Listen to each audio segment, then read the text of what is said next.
Zerodha CEO Nikhil Kamath ఉన్నారు కదా, ఇతను ఒక పోస్ట్ చేశాడు.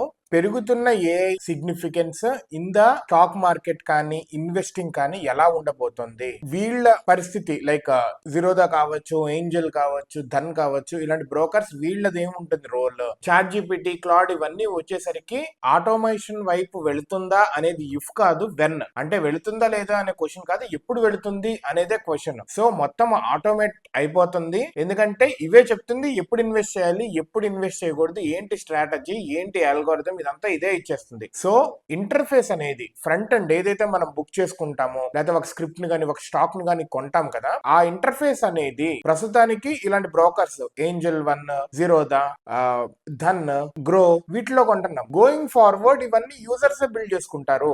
మనము బ్రోకర్స్ గా ఎంత ఫాస్ట్ గా ఈ మిడిల్ మెన్ అంటే ఎక్స్చేంజ్ కి ఇటు పక్క యూజర్ ఇంటర్ఫేస్ కి మధ్యలో ఉంటుంది కదా బ్యాక్ ఎండ్, అంటే బై ది స్క్రిప్ట్ అని వీళ్ళ ఏపీఐకి పంపిస్తే వీళ్ళు అక్కడ డైరెక్ట్ కొంటారు, టిక్ డేటాని వీళ్ళే ప్రొవైడ్ చేస్తారు. సో ఈ సర్వీసెస్ ఇస్తారు, బ్యాక్ ఎండ్ సర్వీసెస్ అనేది వీళ్ళు ఇస్తారు అని చెప్పి నిఖిల్ కామత్ చెప్తున్నాడు అనమాట ఆ పోస్ట్ లో. బేసికల్లీ ట్రస్ట్ ఇన్ఫ్రాస్ట్రక్చర్ అనేది ఎంత బాగా మనం ఇస్తామో అప్పుడే సస్టైన్ అవుతాం, అవే మన మోట్స్ అని చెప్తున్నాడు అనమాట. ఈయన సిటీఓతో మాట్లాడుతా కూడా కైలాష్ అని ఉన్నారు, ఇప్పుడు కాకపోయినా కానీ ఫ్యూచర్ లో మనం దానికి రెడీగా ఉన్నామా అని చెప్తున్నారు. వీళ్ళు కైట్ లో అంటే జిరోదా యాప్ లో ఏఐ డ్రివెన్ ఇన్వెస్టింగ్ పెడదాం అనుకోని కూడా ప్రస్తుతానికి ఆపారంట. ఎందుకంటే ఆ ట్రెండ్ వచ్చినట్టే పెట్టచ్చు, ముందుగా పెట్టేసి అది రాంగ్ అయితే ఎందుకు అన్న ఆలోచనలు కూడా ఉంటాయి కదా. సో ప్రస్తుతానికి నార్మల్ ఇన్వెస్టింగ్ ఉంది.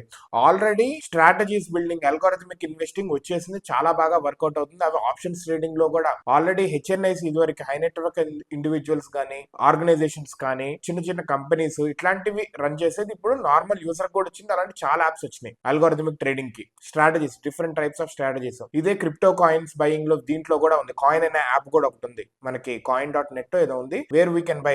జిరోదా కాయిన్ కాదు, వేరేది కాయిన్ అని ఉంది. దాంట్లో మనము స్ట్రాటజీస్ బిల్డ్ చేసుకోవచ్చు, వాడు కూడా కొన్ని స్ట్రాటజీస్ ఇస్తాడనమాట. సో ఫ్యూచర్ అనేది స్ట్రాటజీ బిల్డింగ్ ఉంటుంది. సో యూజర్స్ ఎవరైతే ఉన్నారో వాళ్ళే బిల్డ్ చేసుకుంటారు, టెక్నికల్ యూజర్స్. ఇప్పుడు నువ్వు నేను కావచ్చు, ఇట్లాగా మన ఐటీ లాంటి వాళ్ళు కొంచెం స్టడీ చేసుకొని స్ట్రాటజీస్ తో వాళ్ళే కొనాలనుకున్నారు అనుకోండి, వాళ్ళే తయారు చేసుకోవాలి ఒక కొత్త స్ట్రాటజీ అనుకున్నారు అనుకోండి. నా ఫ్రెండ్స్ లోనే చాలా మంది ఉన్నారు. తను ఏం చేస్తాడంటే తన ఒక స్ట్రాటజీ నమ్ముకున్నాడు, స్ట్రాటజీ బిల్డ్ చేసుకున్నాడు. తను he made somewhere around 200 to 300%. Amount తక్కువ ఉండొచ్చు, వేరాక్ స్టాక్ కానీ ఇట్లాగా నాకు కూడా కొన్ని సజెస్ట్ చేశాడు. So that person he made decent amount of money. తన తక్కువ అమౌంట్ పెట్టినా దాంట్లో 200%, 300% చూశాడు. If he keep more amount 10 లక్షలు, 20 లక్షలు, 30 లక్షలు ఇట్లా తన స్ట్రాటజీలో పెడితే కోటీశ్వర్లు అయిపోవచ్చు లాంగ్ టర్మ్ లో కదా.